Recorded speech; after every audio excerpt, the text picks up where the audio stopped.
सबसे पहले मेरे सभी भाई बहनों को मेरी तरफ से राम राम। उसके बाद में दोस्तों मैं करता हूँ बात मुद्दे की। तो आज मैं लेके आया हूँ आपके लिए राजस्थान के जीके का एक महत्वपूर्ण टॉपिक, राजस्थान के साहित्यिक अनुसंधान संस्थान। दोस्तों इन संस्थानों में आज हम मुख्य रूप से जो चीज़ पढ़ने वाले हैं वो सामग्री दोस्तों आपकी आने वाली परीक्षाओं में उपयोगी सिद्ध होने वाली है। और दोस्तों मुझे भी तभी प्रसन्नता होगी कि आपकी आने वाली वीडियो में, मेरी वीडियो की वजह से, आने वाली परीक्षाओं में मेरी वीडियो की वजह से कोई आपका प्रश्न सही हुआ हो। उससे पहले दोस्तों मैं आपसे एक रिक्वेस्ट करना चाहता हूँ कि आप मेरी वीडियो को लाइक करें, शेयर करें और दोस्तों मेरे यूट्यूब चैनल को सब्सक्राइब करें। अगर आपको वीडियो पसंद नहीं है तो दोस्तों मुझे माफ़ करें, अपना छोटा भाई समझ के मुझे माफ़ करें। और दोस्तों आपका कीमती समय मैं अच्छी तरह से जानता हूं, तो इसलिए उसको व्यर्थ नहीं करते हुए मैं मुद्दे की बात करता हूं। तो दोस्तों पहले नंबर पर हम राजस्थान भाषा साहित्य एवं संस्कृति अकादमी पर चर्चा करते हैं। तो दोस्तों राजस्थान भाषा साहित्य एवं संस्कृति अकादमी, जिसका मुख्यालय बीकानेर में है, ये बहुत ही महत्वपूर्ण स्थान है। राजस्थान भाषा साहित्य संस्कृति अकादमी का मुख्यालय बीकानेर में है। ये बात आपको अच्छी तरीके से याद रखनी है। इसके द्वारा एक मासिक पत्रिका जागती ज्योत प्रकाशित की जाती है। ये आपके लिए लड्डू है और इसकी स्थापना 1983 ईस्वी में की गई। ये आपके लिए गुलाब जामुन है।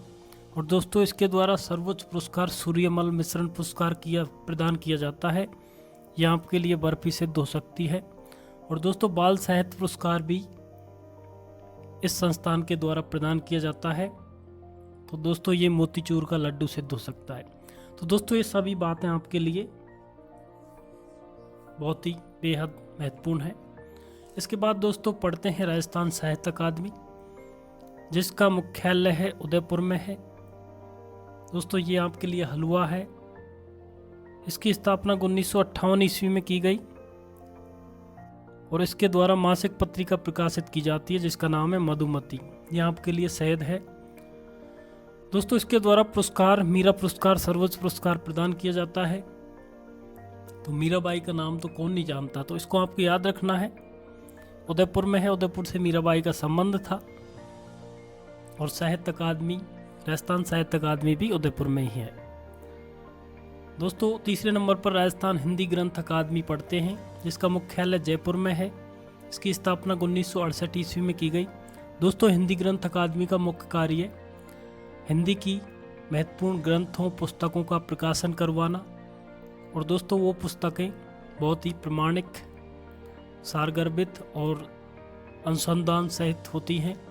दोस्तों राजस्थान हिंदी ग्रंथ अकादमी की किताबें आजकल राजस्थान प्रतियोगी परीक्षाओं के लिए भी पढ़ी जाती हैं, जो बहुत ही सटीक रणनीति के लिए महत्वपूर्ण सिद्ध होती हैं। तो राजस्थान हिंदी ग्रंथ अकादमी का मुख्यालय जयपुर याद रखना है, ज़्यादा इसके बारे में हमको नहीं पढ़ना।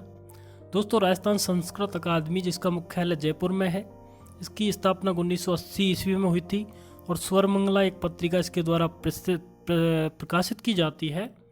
तो ये स्वरमंगला भी आपके लिए बहुत ही अच्छी सिद्ध होने वाली है, इसको याद रखना है। और इसके द्वारा पुरस्कार, माघ पुरस्कार प्रदान किया जाता है।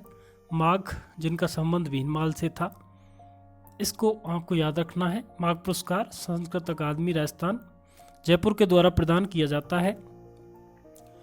इसके बाद दोस्तों राजस्थान उर्दू अकादमी, जिसका मुख्यालय है जयपुर में, स्थापना 1979 ईस्वी में।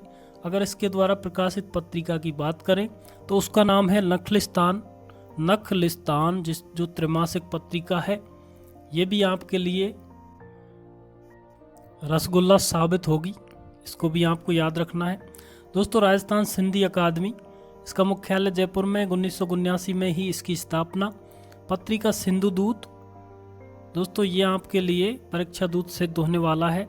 और रिहान, ये दो पत्रिकाएं हैं, ये द्विमासिक है सिंधु दूत, तो ये दोनों आपको याद रखनी है। दोस्तों 7वें नंबर पर हम पढ़ते हैं राजस्थान ब्रज भाषा अकादमी, इसका मुख्यालय जयपुर में है। स्थापना 1986 ईस्वी में। दोस्तों ब्रज सतदल त्रैमासिक पत्रिका इसके द्वारा प्रकाशित की जाती है।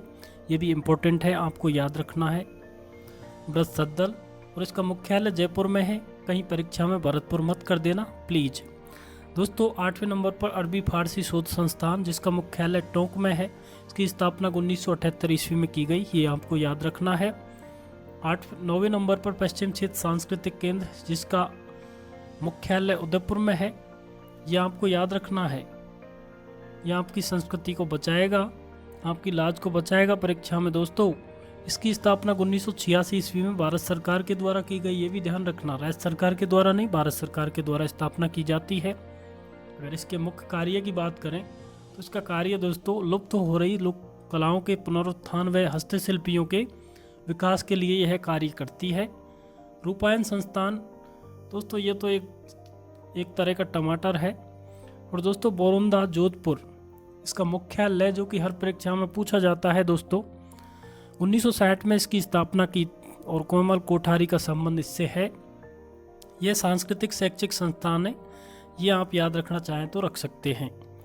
इसके बाद दोस्तों 11वें नंबर पर राजस्थान संगीत नाटक अकादमी, जिसका स्थापना 6 सितंबर 1957 को की गई, जिसका मुख्यालय जोधपुर में है। जोधपुर ये बहुत इंपॉर्टेंट है। संगीत नाटक अकादमी का मुख्यालय जोधपुर में है। राजस्थान संगीत संस्थान का मुख्यालय जयपुर में है। 1950 ईस्वी में इसकी स्थापना की गई थी। ये दोनों चीज़ों में आपको कन्फ्यूजन नहीं क्रिएट करना है। 1980 में यह प्राथमिक माध्यमिक शिक्षा निदेशालय के अंतर्गत था। 1980 के बाद इसे कॉलेज शिक्षा निदेशालय को सौंप दिया गया, ये भी आप याद रख सकते हो। 13वें नंबर पर हम भारतीय लोक कला मंडल, जो कि दोस्तों बहुत ही महत्वपूर्ण है, ये आपको याद रखना है। इसका मुख्यालय उदयपुर में है। इसकी स्थापना 1952 में। और दोस्तों पद्मश्री देवीलाल सामर, इसका नाम तो कौन नहीं जानता जो राजस्थान की तैयारी कर रहा है, राजस्थान प्रतियोगी परीक्षाओं की। दोस्तों कठपुतली जो लोक कला है उसको डेवलप करने के लिए भी जो भारतीय लोक कला मंडल है, इसका महत्वपूर्ण योगदान है। दोस्तों जवाहर कला केंद्र की बात करें तो इसका मुख्यालय जयपुर है। जवाहर कला केंद्र दोस्तों 1993 में स्थापित किया गया। इसके वास्तुकार चार्ल्स कोरिया थे, ये भी एक तरह का लड्डू है। दोस्तों 15वें नंबर पर हम राजस्थान ललित कला अकादमी, जिसका मुख्यालय जयपुर में है और इसकी स्थापना 1957 में की गई। इसके बाद जयपुर कथक केंद्र 1978 ईस्वी में जयपुर में स्थापित। दोस्तों कथक नृत्य के जयपुर घराने की जो प्राचीन शास्त्रीय परंपरा है, शैली है, वो दोस्तों विलुप्त होती जा रही थी, तो उसको पुनर्जीवित करने के लिए इस केंद्र का उद्घाटन या फिर इसकी स्थापना की गई। दोस्तों आप बात करते हैं रविंद्र मंच की, तो दोस्तों रविंद्र मंच जयपुर में है, ये 17वें नंबर पर है। इसका मुख्यालय जयपुर में है। स्थापना 15 अगस्त 1963 ईस्वी को की गई। दोस्तों रविंद्र नाम से रविंद्रनाथ टैगोर का नाम जुड़ा हुआ है, उसकी 100वीं बरसी के उपलक्ष्य में इसकी स्थापना की गई थी। इसके बाद राजस्थान पंजाबी भाषा अकादमी, जिसका मुख्यालय श्री गंगानगर में है, तो ये एकमात्र भाषा अकादमी है जो जयपुर से बाहर मुख्यालय है गंगानगर में, ये आपको याद रख के चलना है, ऐसे ही प्रश्न एग्जाम में पूछे जाते हैं। तो दोस्तों इन सब के साथ मैंने अपनी वीडियो कर दी संपूर्ण। आशा करता हूँ कि आपको ये सारी बातें अच्छी लगी या ना लगी, लेकिन आपकी परीक्षा में ज़रूर आ जाए। और दोस्तों मैं पुनः आपसे कहना चाहता हूँ कि मेरी वीडियो आपको पसंद आए तो वीडियो को लाइक करें, शेयर करें और दोस्तों यूट्यूब चैनल को सब्सक्राइब करें। इसके अलावा दोस्तों वीडियो पसंद ना आए तो मुझे माफ़ कर दो। और दोस्तों अगली वीडियो में मैं आपके सामने फिर से मिलूँगा, तब तक के लिए मैं लेता हूँ आपसे विदाई। राम राम सा।